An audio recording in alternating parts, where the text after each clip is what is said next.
Lloyd's of London blinked. Just days after suspending shipping insurance for oil tankers in the Strait of Hormuz, they reversed themselves and announced that they want to work with the United States to keep ships and oil moving. Most people think they know why. President Trump had called their bluff and announced that he would keep the strait open. I will not allow a terrorist regime to hold the world hostage and attempt to stop the globe's oil supply, and if Iran does anything to do that, they'll get hit at a much, much harder level. In the meantime, during this brief disruption, the United States is offering political risk insurance to any tankers operating in the Gulf. That's some of it, but not all of it. He also called Russia's President Putin, and he lifted some sanctions on Russian oil, in a move that the globalists called self-defeating. But that's still not the whole story. The real reason is that the world is going through a fundamental remake, thanks to Donald Trump. The president now describes Britain as a former ally, and an even bigger scandal has erupted about the British, about the money ties between London and Iran's new supreme leader, Mojtaba Khamenei. Globalist think tanks and press will continue to insist that Donald Trump is stumbling into another forever war, that he's unleashing economic chaos and courting midterm disaster. I'm Susan Kokinda, and for decades I've exposed how the modern British Empire lurked in the shadows, keeping the world in turmoil with wars, economic control, and terrorism. Now, thanks to Donald Trump, it's out in the open.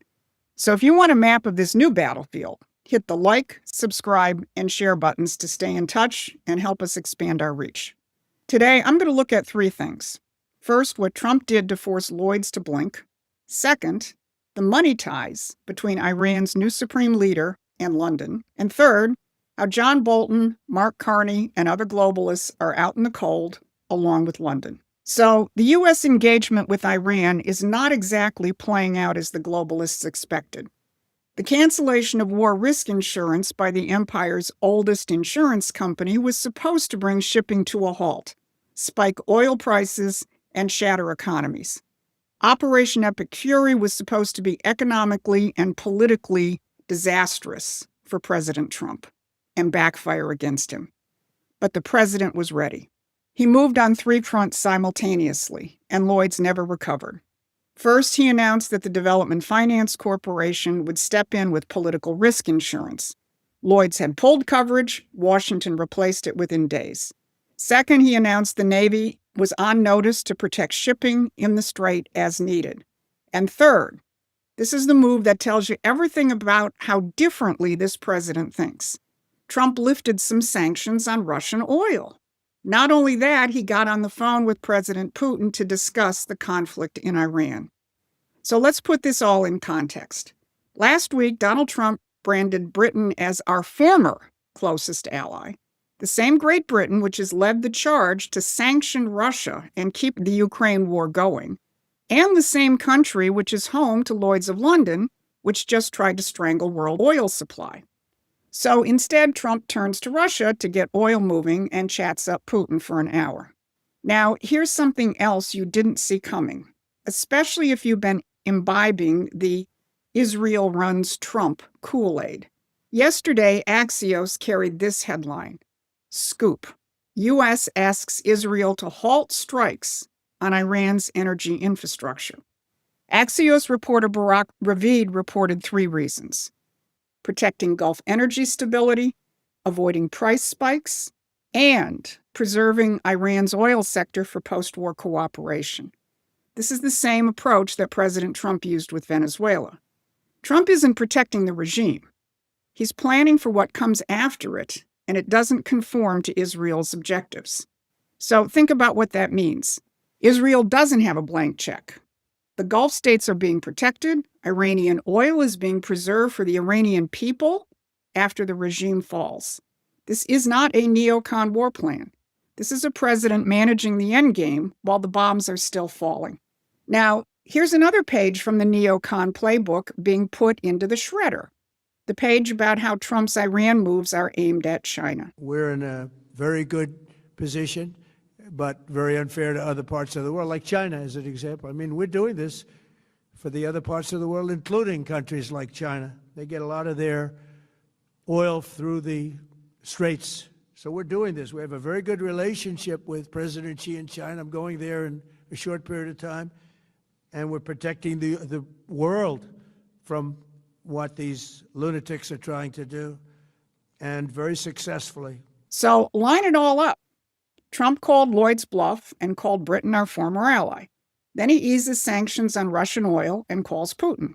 And he says he's doing it for China and the rest of the world. No wonder heads are exploding in think tanks in London and Washington.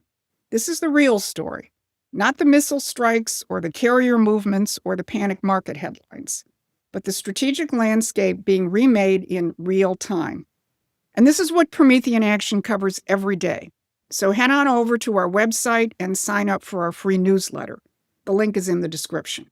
Because the empire isn't just being outflanked, it's being exposed. And part of that exposure is the financial ties between the mullahs and London. Back in January, Bloomberg dropped a 2,700-word article, which just sort of sat there like an unexploded bomb. Until now. When you look at the title, you'll know why. How the son of Iran's supreme leader built a global property empire. Now, that son of Iran's supreme leader is Mojtaba Khamenei, who was just elected as the new supreme leader several days ago. And the global property empire, well, it's concentrated in London. Bloomberg tracked the financial holdings of Mojtaba Khamenei. The front companies managing their family wealth aren't registered in Tehran. They're registered in the Isle of Man and St. Kitts. The Isle of Man and St. Kitts aren't random offshore jurisdictions. They are nodes of the City of London's offshore banking network, the same City of London that just tried to spike oil prices against an American president at war. So let's call it what it was. The Iranian Revolution wasn't a revolution. It was a management arrangement. The mullahs raged against the West in public, and in private, the family money went to London. And this isn't the first time. Go back a few decades to the infamous Al-Yamama deal with Saudi Arabia, the largest arms deal in British history, connected to the royal family. An arms deal that provided off-the-books money flows that could be traced to 9/11 participants. Quick footnote. The first foreign visit that Donald Trump took in his first term was to Saudi Arabia to tell them to stop financing Islamic terrorism. He knew then, he knows now. And you can bet that Trump's team, especially Scott Bessent, can read a Bloomberg article. So the Al-Yamama deal was version 1. The Khamenei property empire in London is another version. Britain has been financing Islamic fundamentalism for decades. The chaos in the Mideast with Iran as the crown jewel, that was part of the business model. And London managed it for 47 years, until this week. And this week, Trump made sure that the world could see it.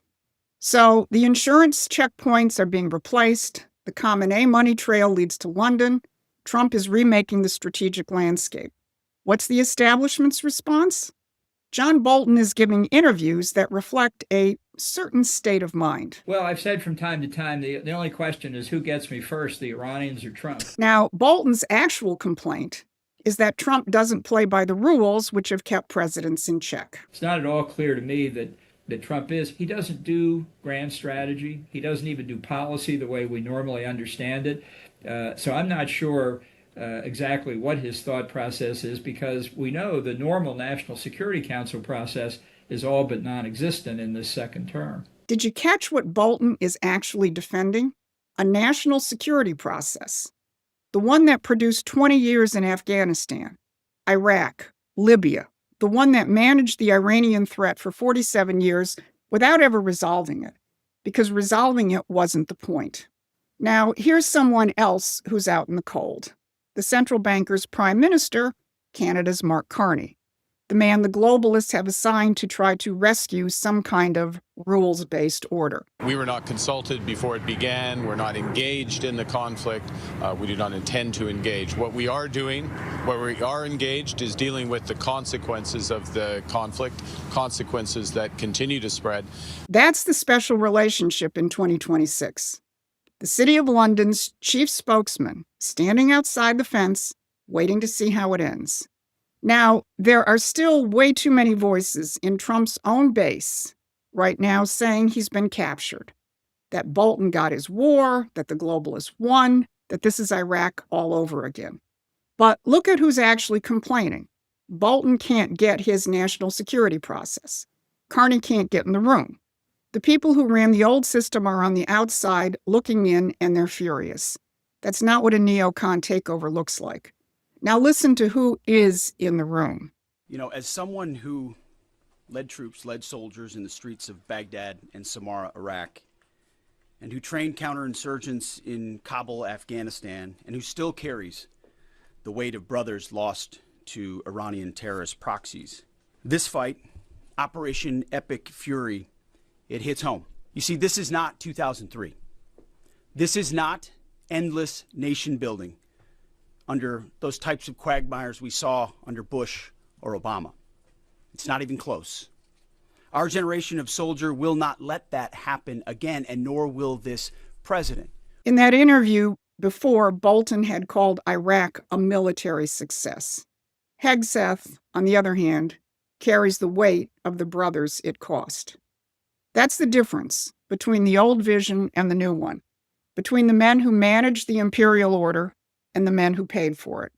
A generation that went to Baghdad and came home knowing exactly what the old system cost, and a president who finally asked them to finish the job. That's what the global elite are looking at from the outside.